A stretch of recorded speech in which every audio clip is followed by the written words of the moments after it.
Here, in the bitter cold, he rigged grenades into a system so precise it could stop an entire German patrol in seconds. December 22nd, 1944. Bastogne, Belgium. The temperature had dropped to 14 degrees Fahrenheit. In a frozen foxhole on the southern perimeter of one of the most desperate defensive positions in World War II history, a 23-year-old corporal from Scranton, Pennsylvania, was about to prove every single one of his critics dead wrong. His name was Daniel Reeves. Before the war, he was nobody special. Just another engineering student at Penn State. Just another kid who grew up watching his father design safety systems for coal mines. But in 19 seconds, this ordinary man would kill 23 German soldiers without firing a single shot. His weapon was not a machine gun. It was not artillery. It was 57 hand grenades connected by 23 trigger wires in a system so elaborate that his own squad mates had been calling it the stupidest thing they had ever seen. They mocked him for 3 days straight. They called his invention ridiculous. They ordered him to dismantle it. They said it would never work. Then the Germans walked into his kill zone, and the mockery stopped forever. The winter of 1944 was the darkest hour for American forces in Europe. After the lightning advance following D-Day, the Allied momentum had ground to a halt. German High Command saw an opportunity. If they could split the Allied forces in two, if they could recapture the vital port of Antwerp, they might negotiate a separate peace in the West and concentrate all their forces against the Soviet Union in the East. On December 16, 1944, Germany launched Operation Wacht am Rhein, what Americans would come to call the Battle of the Bulge.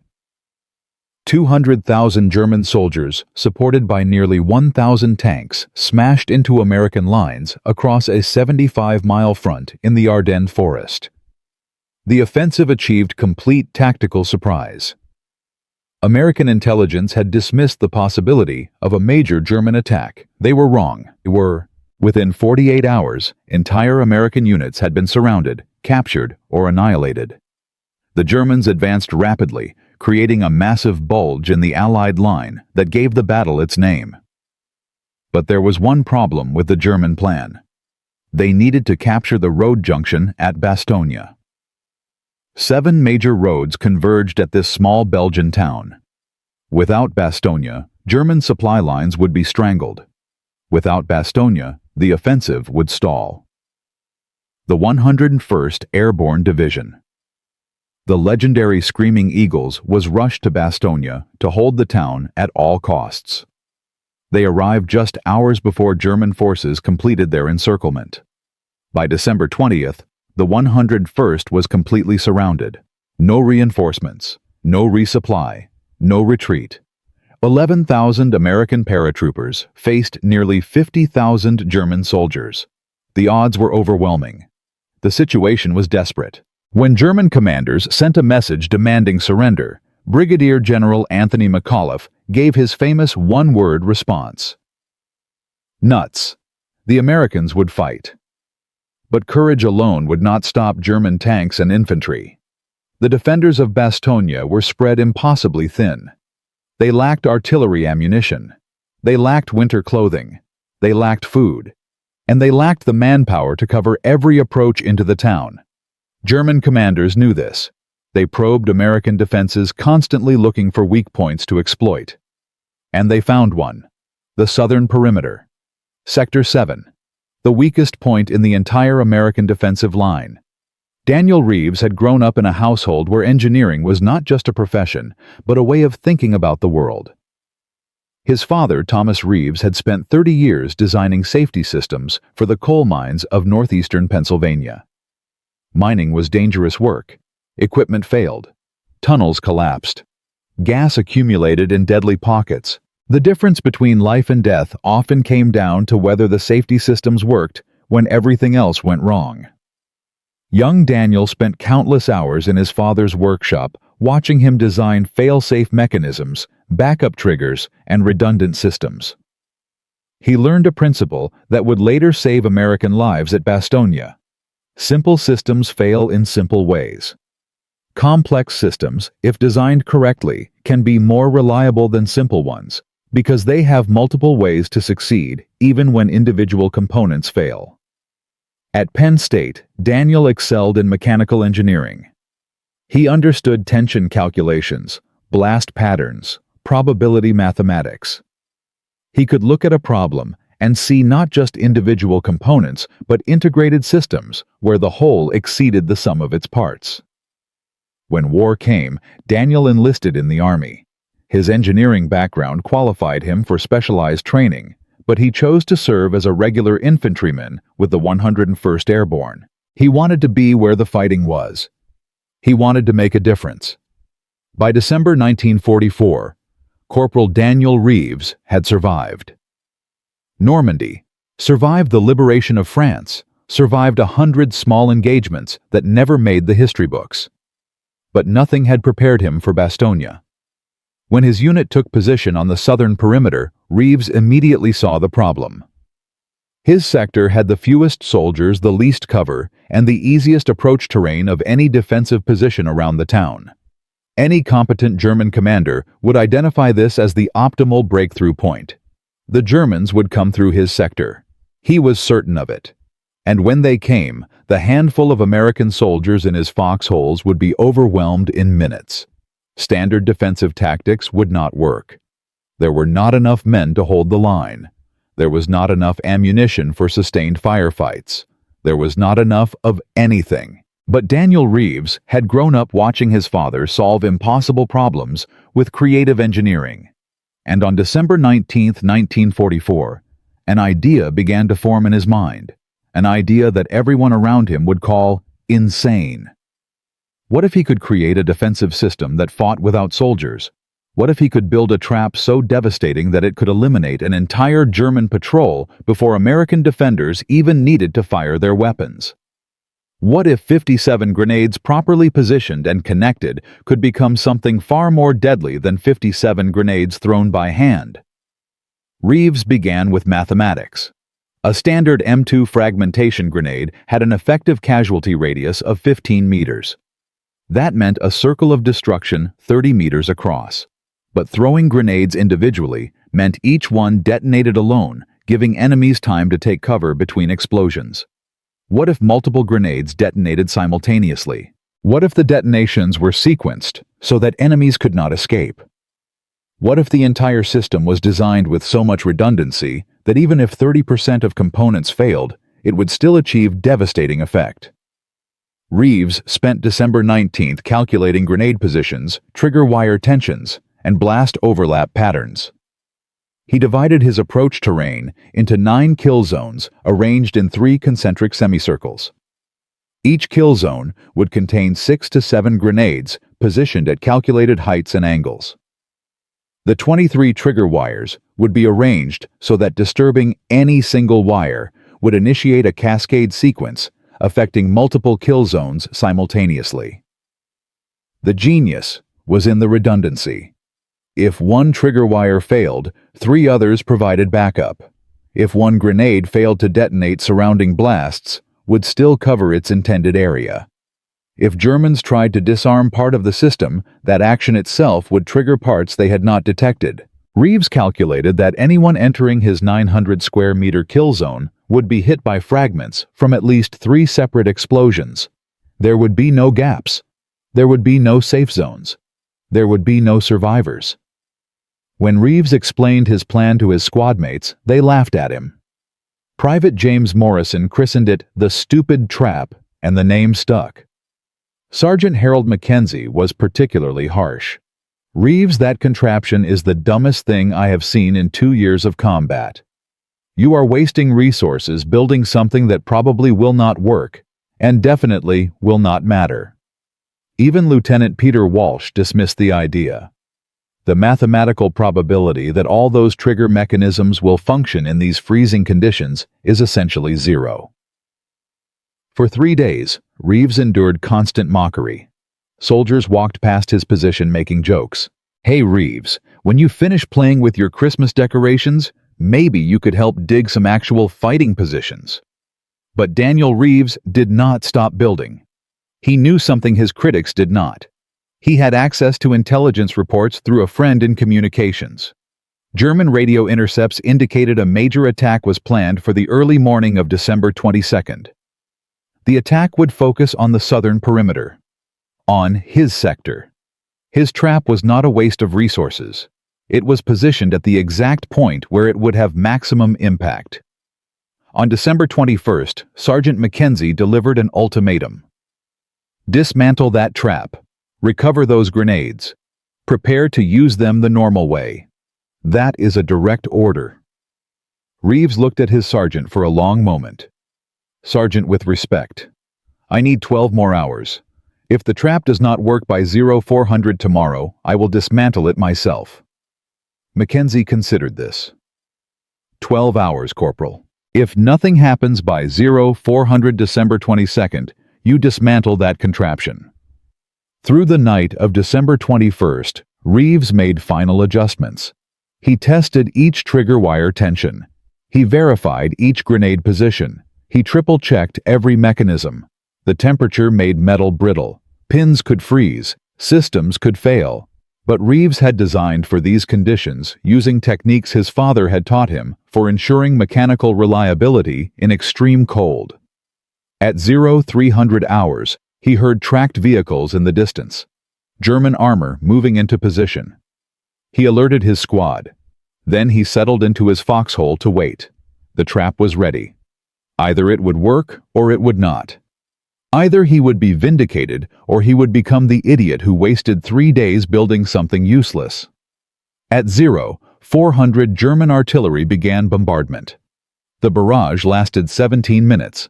Reeves pressed himself into frozen earth, praying that no shell would detonate his grenades prematurely. When the artillery stopped, silence fell like a blanket. Then he heard footsteps. Multiple soldiers moving through snow. They were coming directly toward his position. German infiltrators. At least 20 men. Veterans moving carefully, professionally, weapons ready. They advanced past the outer trigger wires without detecting them. Darkness and cold worked in Reeves' favor. His camouflaged wires were invisible. 23 German soldiers were now inside the kill zone. The lead soldier took another step. His boot caught the primary trigger wire. What happened next took exactly 19 seconds.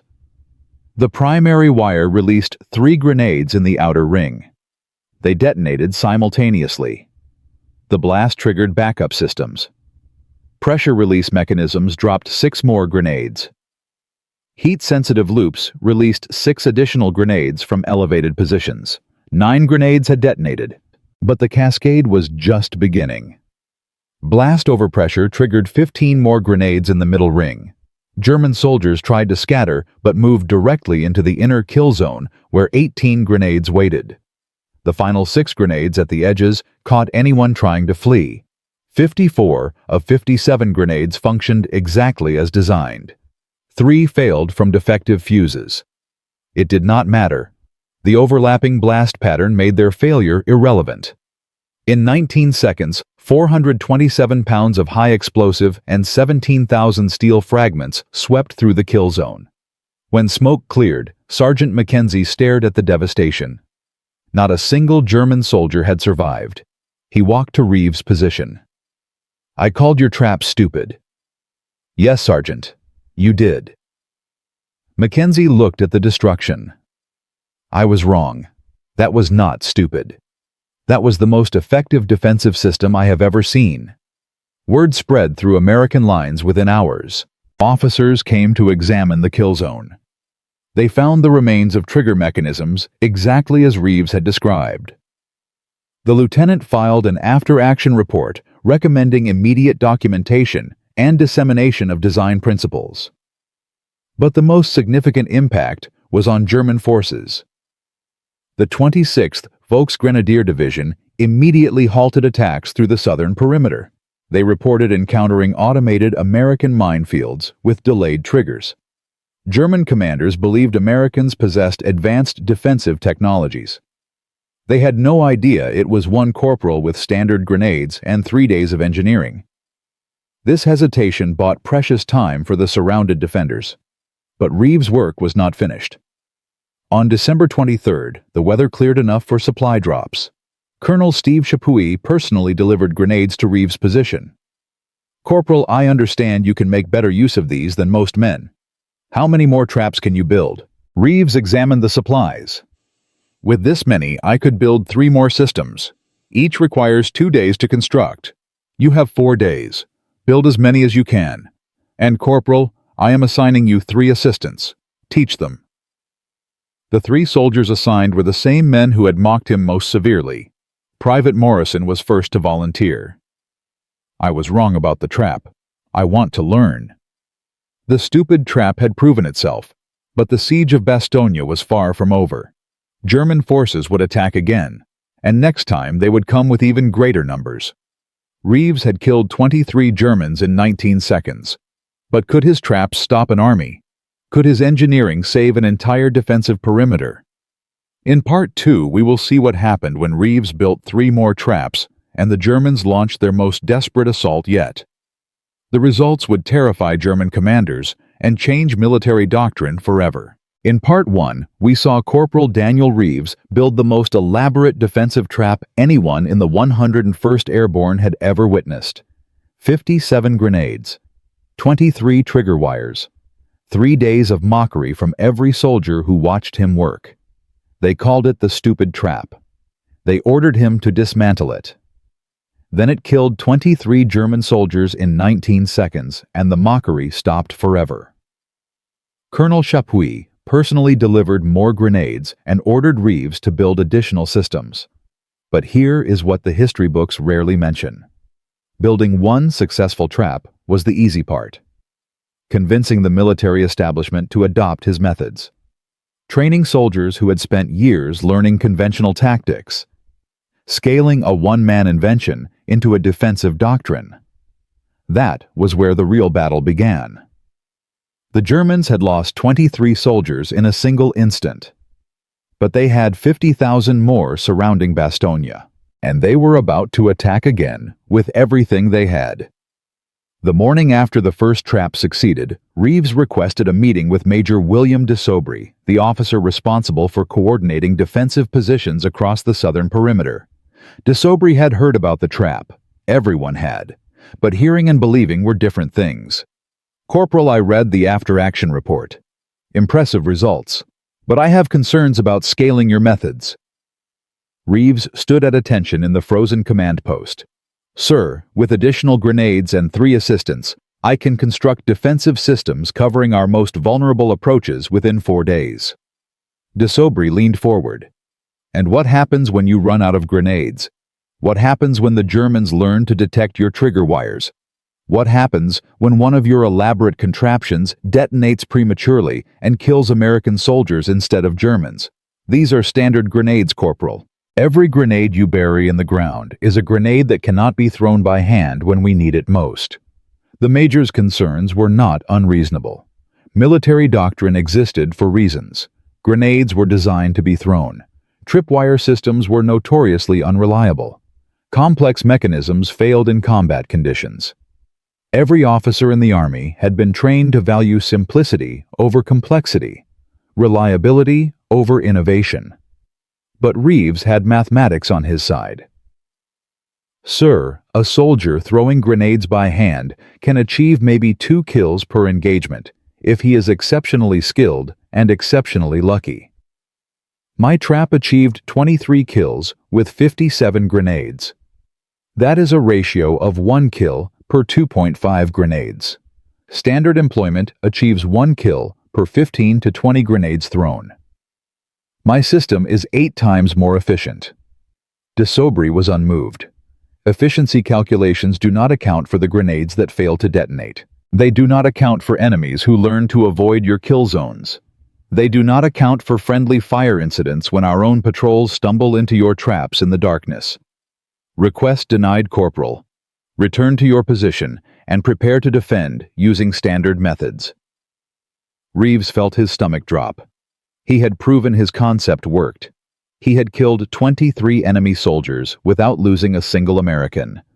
And still, the institutional resistance was overwhelming. The Army did not want innovation. The Army wanted soldiers who followed orders. But Reeves was not ready to surrender. That evening, Captain James Parker found Reeves sitting alone in his foxhole, staring at the grenades Colonel Chapuis had delivered. Parker was an unusual officer. Before the war, he had taught physics at MIT. He understood engineering principles in ways that most infantry officers did not. Corporal I reviewed your trap design, the redundancy systems, the sequential timing, the overlapping kill zones. This is not improvisation. This is applied engineering. Yes, sir. My father designed safety systems for coal mines. I adapted his principles for defensive application. Parker nodded slowly. Major Desaubry rejected your expansion request. Yes, sir. He did. The captain was silent for a long moment. What if I told you there might be another way? What if I told you that General McAuliffe himself is looking for anything that might improve our defensive capabilities? We are surrounded by 50,000 Germans with limited ammunition and no hope of resupply until the weather clears. If your traps work as well as your first one did, the general needs to know about it. But I need proof that was not a fluke.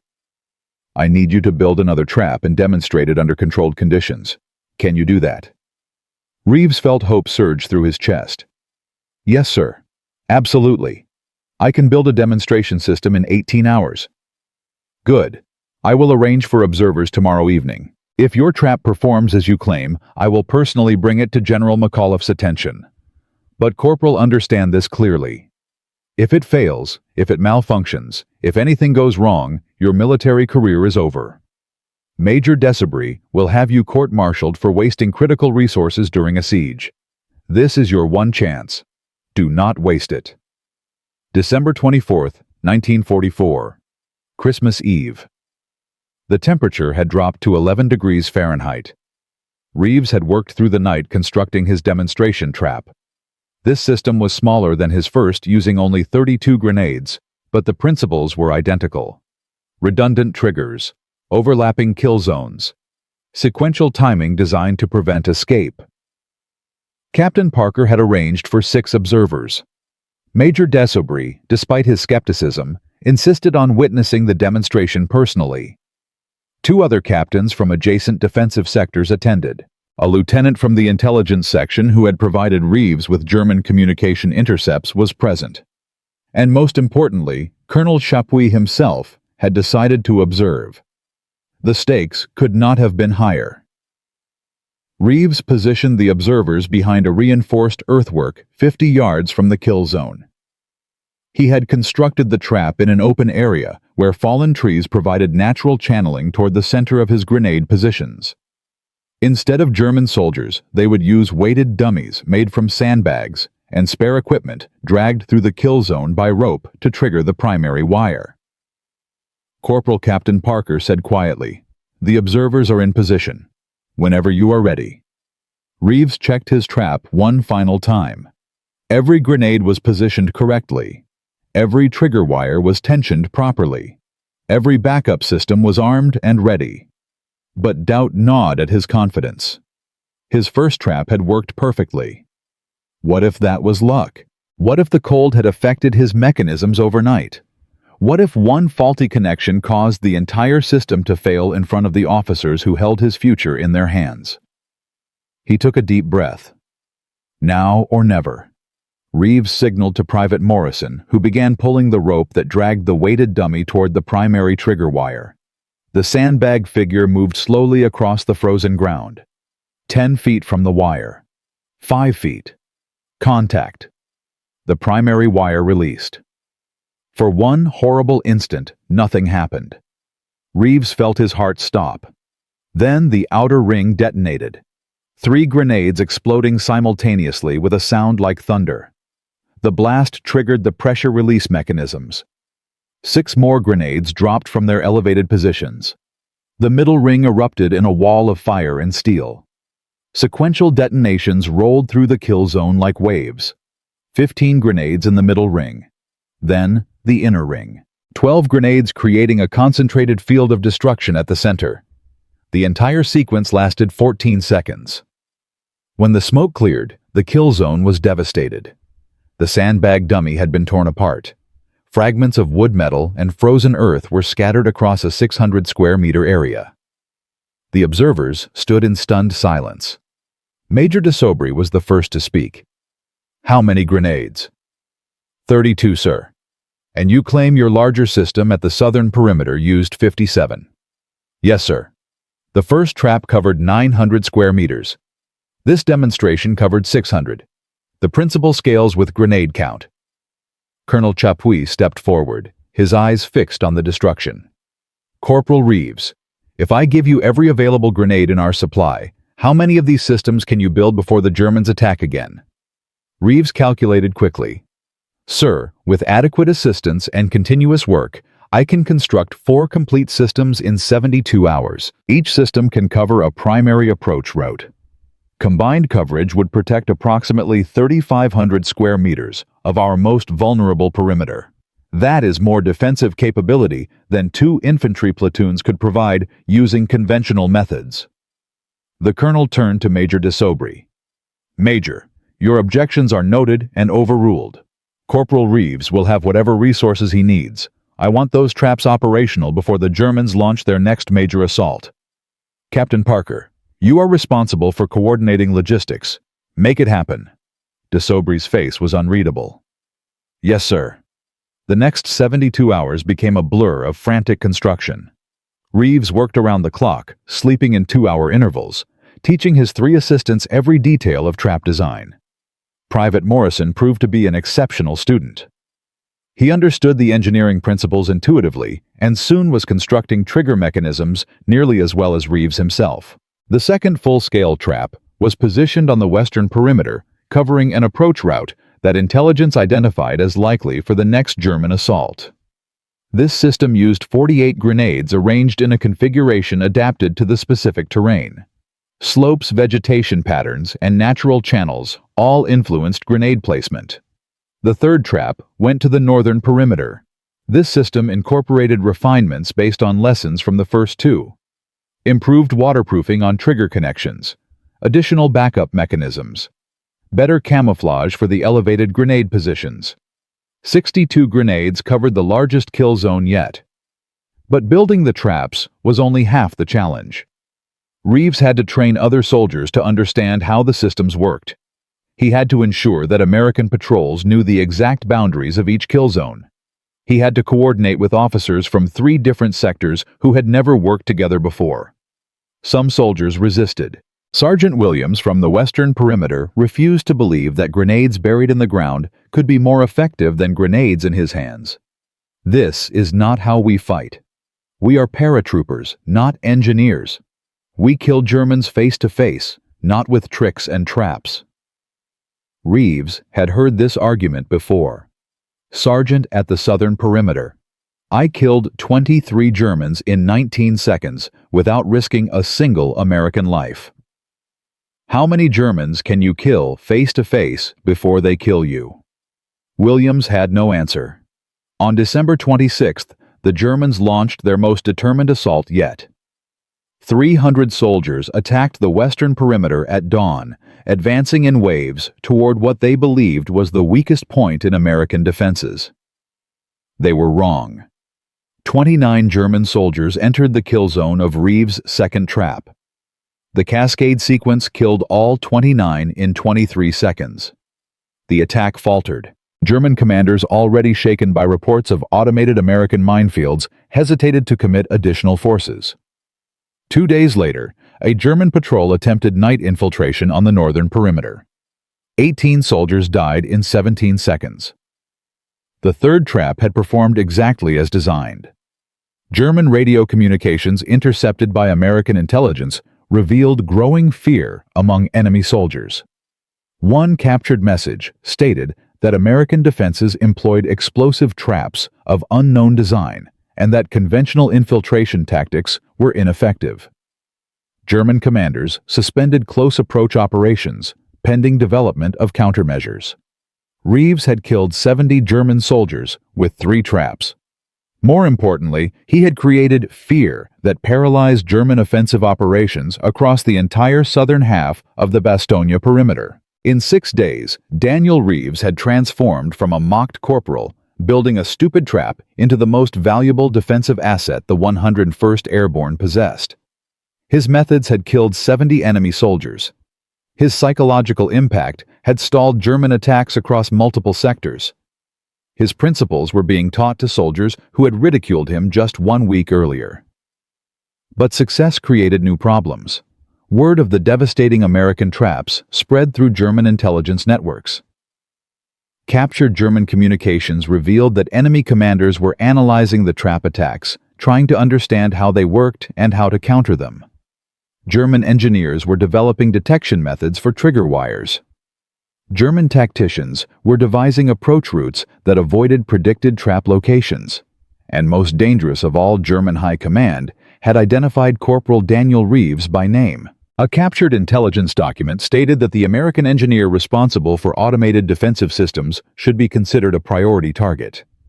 If captured alive, he possessed technical knowledge valuable to German defensive operations. If killed, American trap construction capability would be significantly degraded. The Germans were hunting him. Every time Reeves left his foxhole to construct or maintain a trap, he risked capture or death.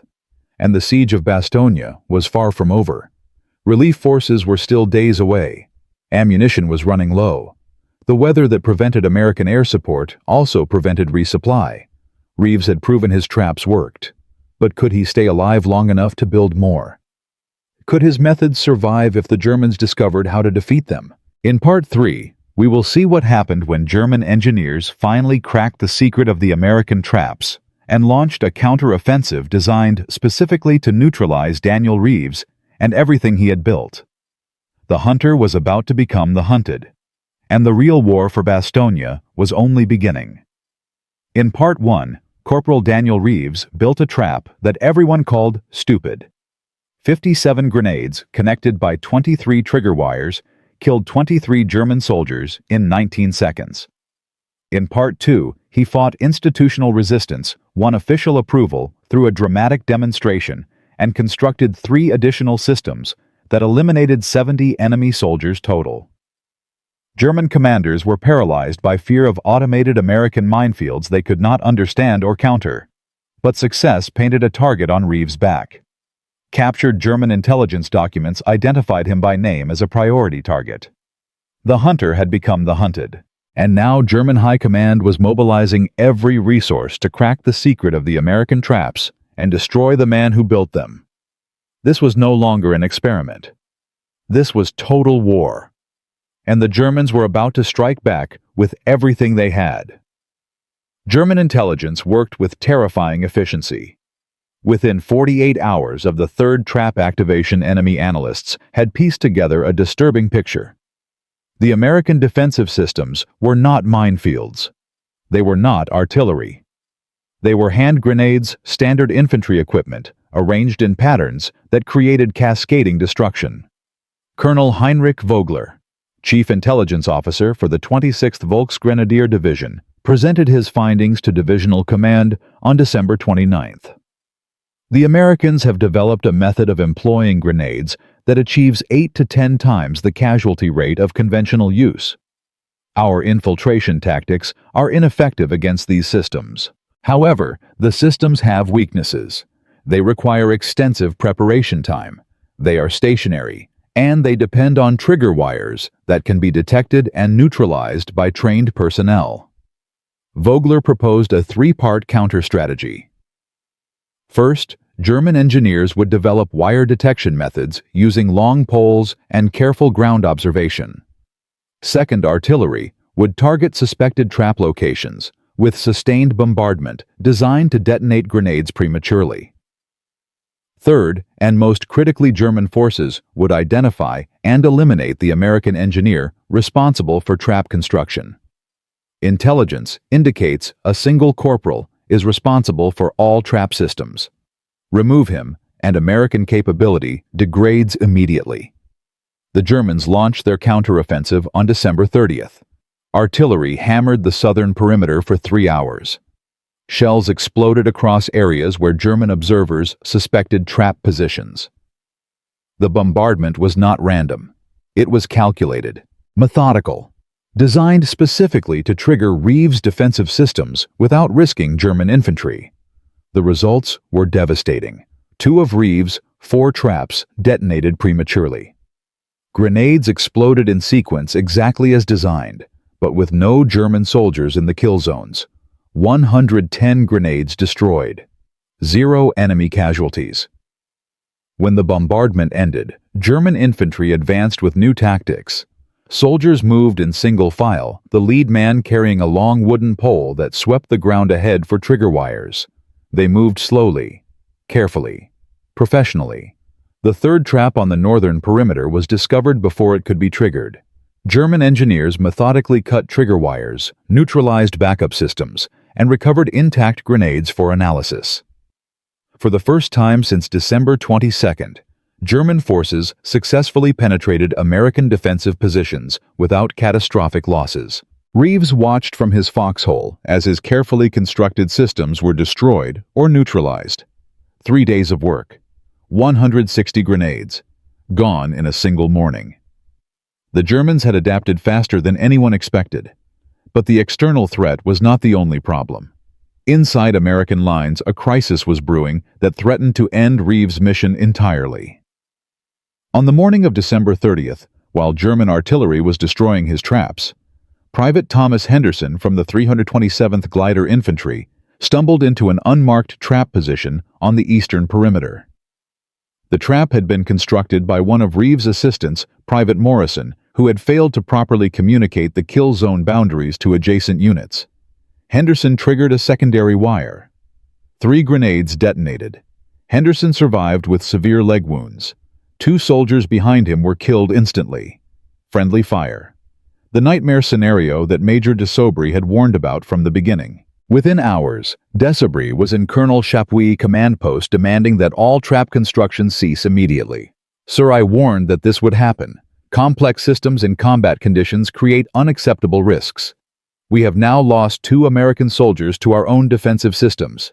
That is 2 more than we would have lost using conventional grenade employment." Chapuis was torn. The traps had killed 70 Germans, but they had also killed 2 Americans. The mathematics still favored the traps, but mathematics could not comfort the families of dead soldiers. Captain Parker defended Reeves. "Sir, the incident resulted from communication failure, not system failure. Private Morrison failed to mark the kill zone boundaries. That is a procedural error that can be corrected with better protocols." De Sobry interrupted. "Protocols do not matter when soldiers are dead. Every trap is a potential friendly fire incident. Every trigger wire is a danger to our own men. Shut it down. Now, shut it down." The argument raged for 20 minutes. Reeves was not present. He was still at the southern perimeter, watching German engineers dismantle his 3rd trap. He did not know that his entire program was being debated. He did not know that 2 Americans had died because of a system he had designed. He did not know that his military career hung by a thread. Colonel Chapuis made his decision. The trap program continues. But with new requirements. Every trap position must be marked on command maps. Every adjacent unit must be briefed on kill zone locations. And Corporal Reeves personally approves every trap placement before activation. No exceptions. De Sobry accepted the decision, but his opposition was not finished. He would be watching, waiting for the next failure. December 31st, 1944, New Year's Eve. German forces launched their largest assault on Bastogne since the siege began. Intelligence indicated that enemy commanders had concentrated nearly 8,000 soldiers for a coordinated attack on 3 sectors simultaneously: the western perimeter, the northern perimeter, and the southern perimeter where Reeves had built his first trap. German strategy was clear: overwhelm American defenses with numbers. Accept casualties from any remaining traps. Break through before relief forces could arrive. The attack began at 0500 hours. German artillery opened a barrage that lasted 45 minutes. American soldiers pressed into frozen foxholes, enduring explosions that shook the earth and filled the air with smoke and debris. When the artillery stopped, whistles sounded across the German lines. Thousands of soldiers rose from their positions and advanced toward American defenses. On the southern perimeter, Reeves had rebuilt. Working through the night of December 30th, he had constructed a new trap using the last 63 grenades available to his sector. This trap was different. Reeves had adapted to German counter-tactics. Instead of positioning grenades in predictable patterns, he had created a dispersed system with trigger wires at varying heights and angles. Detection poles would miss wires positioned 18 inches above ground. Sweeping motions would miss wires angled diagonally across approach routes. The Germans thought they understood his systems. They were wrong. The first wave of German soldiers entered the kill zone at 0552. 37 men advancing in single file, the lead soldier sweeping his detection pole across the ground ahead. The pole passed beneath the primary trigger wire. The soldier took another step. His shoulder caught the wire. The cascade began. Outer ring grenades detonated. 9 explosions in rapid sequence. German soldiers scattered. Some ran forward. Some ran backward. Some dove to the ground. Every direction was wrong. Middle ring grenades activated. 15 explosions creating a wall of fragmentation that swept through soldiers attempting to flee. Inner ring grenades followed. The concentrated kill zone caught soldiers who had instinctively moved toward the center, away from the outer explosions. 18 grenades detonated in a space the size of a basketball court. The sequence lasted 21 seconds. 34 German soldiers died. 3 survived with wounds that would end their combat effectiveness permanently.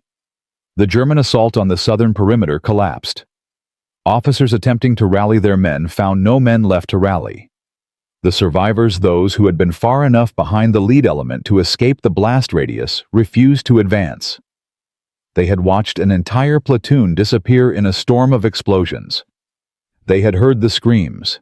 They had seen the bodies. They would not move forward. On the western perimeter, a trap constructed by Private Morrison performed equally well. 26 German soldiers died in 17 seconds. The attack faltered, then stopped, then reversed as surviving soldiers fled back to their starting positions. Only on the northern perimeter, where German engineers had neutralized the original trap the day before, did the assault achieve partial success.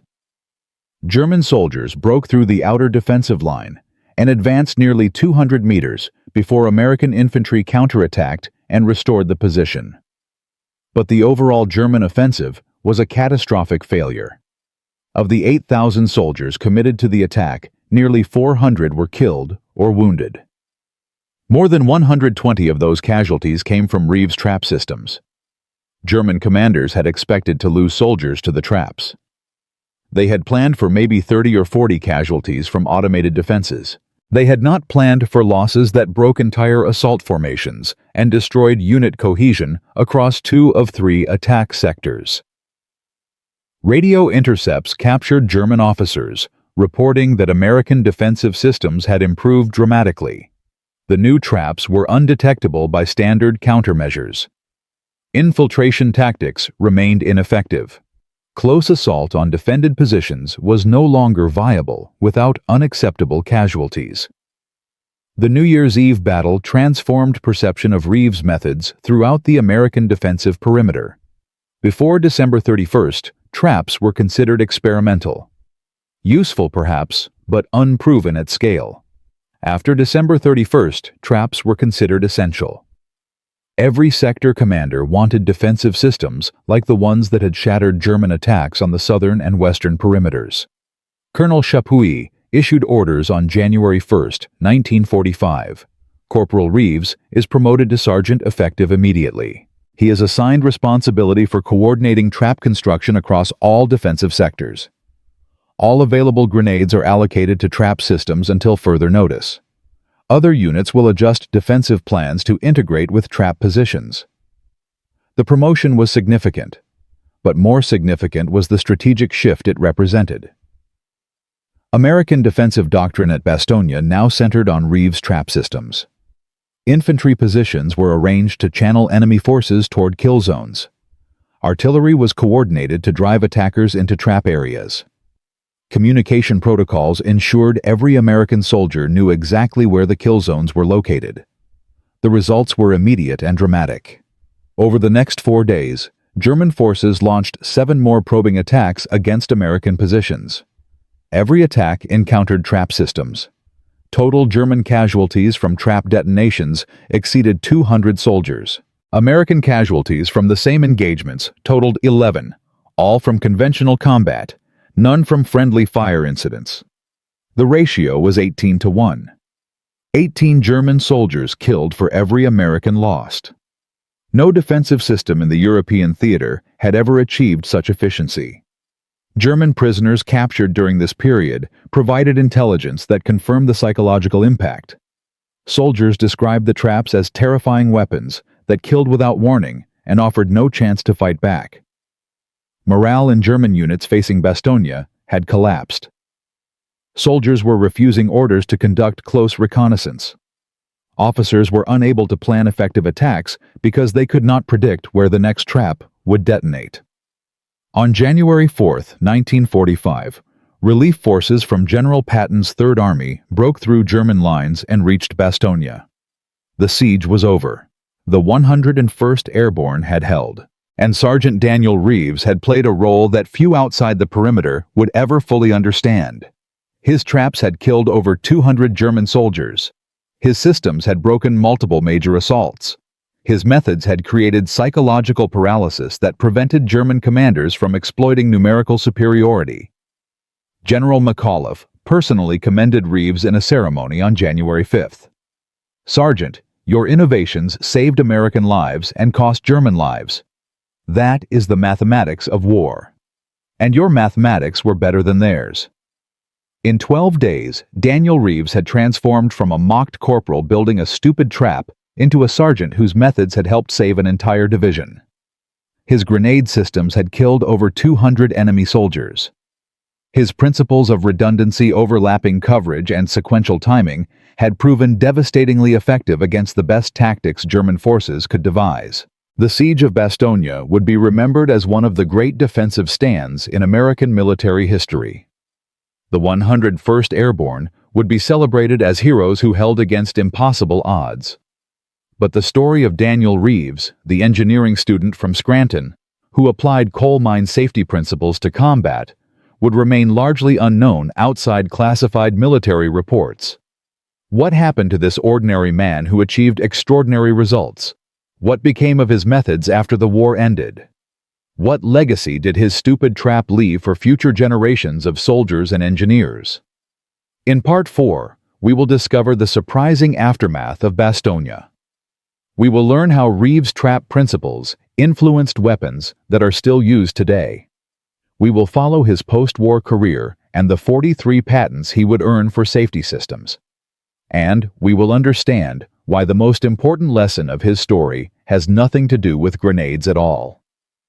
This is the chapter that history almost forgot, and it changes everything you thought you knew about innovation, courage, and the power of one person to make a difference. In Part 1, Corporal Daniel Reeves built a grenade trap that everyone called stupid. 57 grenades killed 23 Germans in 19 seconds.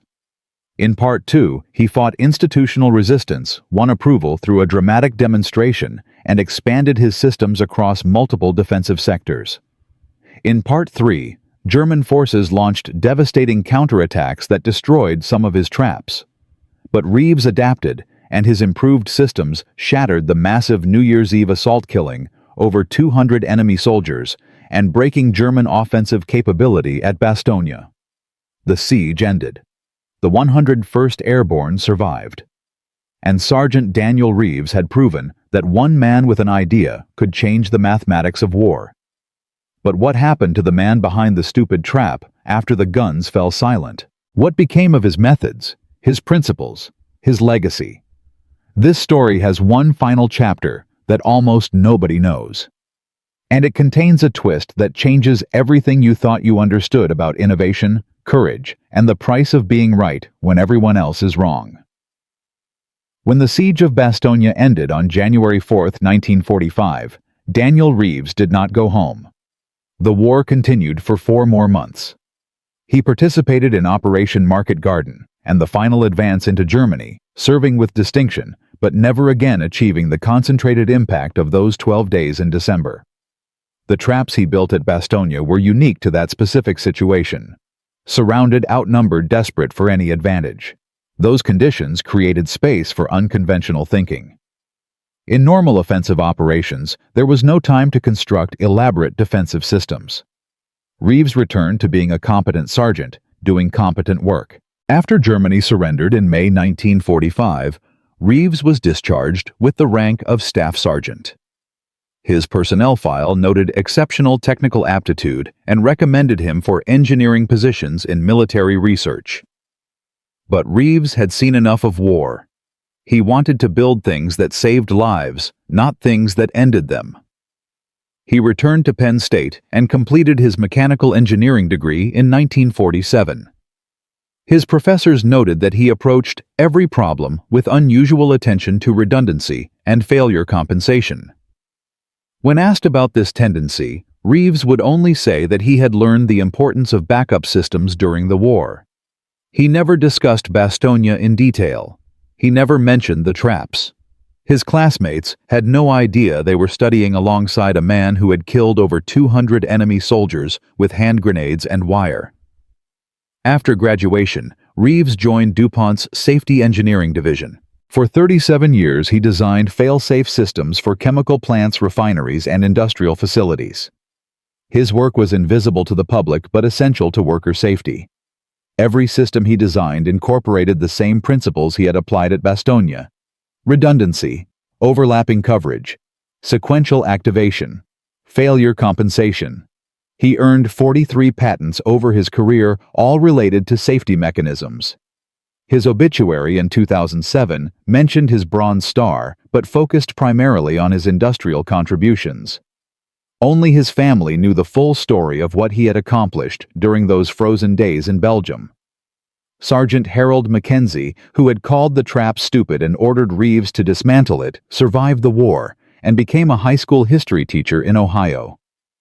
In a 1978 letter to Reeves, Mackenzie wrote that he told his students about Bastogne every year, but never mentioned the traps because he was still embarrassed about how wrong he had been. Private James Morrison, who had named it the Stupid Trap and later became Reeves' most dedicated assistant, was killed during the advance into Germany in March 1945. He never saw the full impact of what he had helped build. Lieutenant Peter Walsh, who had questioned the mathematical probability of success, became an Army colonel and later wrote a classified report recommending that Reeves' trap principles be incorporated into standard defensive doctrine. The report was filed and forgotten for decades. But the legacy of Daniel Reeves was never about medals or recognition. The principles Reeves demonstrated at Bastogne influenced military weapons development for the next 80 years. His concept of overlapping kill zones with redundant triggering became fundamental to defensive weapon design. The most direct descendant of Reeves' trap was the M18A1 Claymore mine developed in the 1950s and still used by militaries worldwide today. The Claymore embodies every principle Reeves applied at Bastogne. Directional fragmentation covering a wide arc. Triggering systems with multiple activation methods. Positioning designed to channel enemies into maximum lethality zones. Engineers who developed the Claymore acknowledged in internal documents that reports on coordinated grenade employment from World War II influenced their thinking about defensive weapons. They were referring to Reeves. The training manual that resulted from Reeves' methods, titled Coordinated Employment of Hand Grenades in Defensive Positions, became standard instruction material at infantry officer schools throughout the 1950s. The manual devoted 23 pages to principles derived directly from his designs. Officers studying the manual often commented that it read more like an engineering textbook than a military tactics guide. That was exactly the point. Beyond specific weapons, Reeves influenced broader military doctrine. The concept of integrated defense, where different weapons and positions support each other through planned coordination rather than independent action, became fundamental to post-war tactical thinking. Modern defensive positions routinely incorporate overlapping fields of fire-coordinated timing and redundant capabilities. These principles seem obvious today. They were revolutionary in 1944. German military analysis of the Bastogne defense conducted after the war devoted significant attention to what they called American automated defensive systems.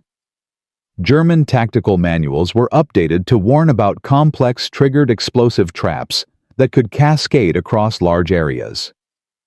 The Germans never realized that what they feared was one corporal with standard equipment and engineering knowledge. The influence extended beyond military applications. Industrial safety systems, aircraft, redundancy protocols, computer network, reliability. All incorporate principles that Reeves demonstrated under fire. The idea that systems should function effectively even when individual components fail has become fundamental to modern engineering. Every time you board an aircraft with triple redundant flight controls, every time a chemical plant safety system prevents a catastrophic accident, every time a computer network routes around failed nodes to maintain connectivity, you are benefiting from principles that Daniel Reeves proved in a frozen foxhole in December 1944. The numbers tell the story. Claymore mines based on Reeves' principles have been deployed in every American conflict since Vietnam. Defensive systems incorporating his methods have been credited with saving thousands of American lives across multiple wars. The training manual derived from his work was used to educate over 50,000 military officers before being declassified in 1987. But the most important legacy was not technical. The story of Daniel Reeves teaches lessons that extend far beyond military history. First, innovation can come from anywhere. Reeves was not a general or a weapons designer.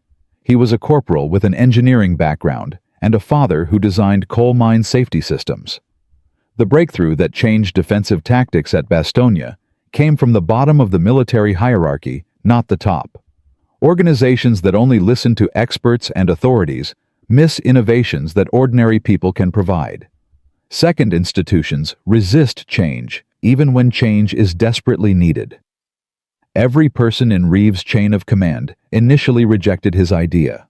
His squad mates mocked him. His sergeant ordered him to stop. His lieutenant questioned the mathematics. His major denied permission to expand. Only when the traps proved themselves through undeniable results did institutional resistance collapse. This pattern repeats throughout history. Third, courage means more than facing enemy fire. Reeves faced 3 days of mockery and criticism while building something he believed would work. He risked his military career on an untested idea. He endured the contempt of men he respected and served alongside. That kind of courage, the courage to be different, to be wrong in public, to persist when everyone tells you to stop, is rarer and harder than physical bravery. The history of warfare is filled with similar stories. Percy Spencer, a self-taught engineer, invented the microwave oven after noticing that radar equipment melted a chocolate bar in his pocket. His colleagues thought he was wasting time. Barnes Wallis, who designed the bouncing bombs used in the famous Dam Busters raid, was rejected by military authorities 17 times before finding someone willing to test his crazy idea. Billy Mitchell, who predicted that aircraft would dominate future warfare, was court-martialed for his persistence in challenging established doctrine. Innovation requires people willing to be wrong, willing to be mocked, willing to persist until results silence the critics. Today, in military organizations, in corporations, in research institutions, there are people with ideas that their superiors dismiss as stupid or impractical. Some of those ideas are genuinely stupid. But some are brilliant concepts that could save lives, create value, or solve problems that conventional thinking cannot address. The lesson of Daniel Reeves is that we cannot know which ideas are which until we test them. And we cannot test them if we silence the people who propose them. But there is one final detail that almost no one knows. In 1968, a military historian named Colonel Robert Patterson conducted extensive interviews with Reeves for a classified study on innovation in combat. Patterson asked Reeves why he had been so confident that his trap would work when everyone around him was certain it would fail. Reeves' answer revealed something that changes our understanding of the entire story. I was not confident at all. I was terrified that it would fail, and I would be humiliated. But I was more terrified of what would happen if I did not try. We were surrounded by 50,000 Germans. We had limited ammunition, limited men, limited everything. If my trap failed, I would be embarrassed and probably court-martialed. But if I did not try, and the Germans broke through, men would die who might have lived. The embarrassment of failure was nothing compared to the guilt of not trying. Patterson pressed further. But you spent 3 days building something while everyone mocked you. How did you endure that? Reeves' response was simple. My father taught me that the best safety systems are the ones that work when everything else fails. At Bastogne, I was the backup system. If conventional defenses failed, maybe my trap would make a difference. I built it because someone had to try something different. I built it because doing nothing guaranteed failure, and doing something at least gave us a chance. The trap was never just about grenades and wires. It was about one person deciding that the risk of being wrong was less important than the possibility of being right. The historian asked one final question. If you could go back knowing everything that happened, would you build the trap again? Reeves answered without hesitation. I would build it better. The interview was classified until 2012. For 44 years, the military kept secret the most important lesson of the Bastogne traps. Success did not come from confidence. It came from fear channeled into action. It came from a man who was terrified of failure, but more terrified of not trying. From a corporal with an idea everyone called stupid, to a system that killed over 200 enemy soldiers and helped save an entire division. From 3 days of mockery to 80 years of influence on military doctrine and civilian engineering. From a frozen foxhole in Belgium to 43 patents that protect workers in chemical plants around the world. Daniel Reeves proved that innovation does not require permission. It requires courage. It requires persistence. It requires someone willing to be wrong in public if being right might save lives. They mocked his stupid grenade trap for 3 days. Then it killed 23 Germans in 19 seconds. Then it killed 70 more. Then it shattered the largest German assault on Bastogne and helped end the siege. The mockery stopped. The learning began, and warfare changed forever. If you know a story like this, an innovation that everyone dismissed until it worked, share it in the comments. History is filled with stupid ideas that turned out to be brilliant. This is just one of hundreds from World War II alone. Subscribe to discover more stories of ordinary people who changed history because they refused to accept that conventional wisdom was the only wisdom. Daniel Reeves died in 2007 at the age of 86. His gravestone does not mention Bastogne. It does not mention the traps. It says, "Only beloved husband, father, and engineer." But in December 1944, that engineer proved something that remains true today. Sometimes the stupidest idea in the room is the only one that works. And sometimes the person everyone ignores is the only one who can save them. That is the power of innovation. That is the courage of conviction. And that is why this story was worth telling.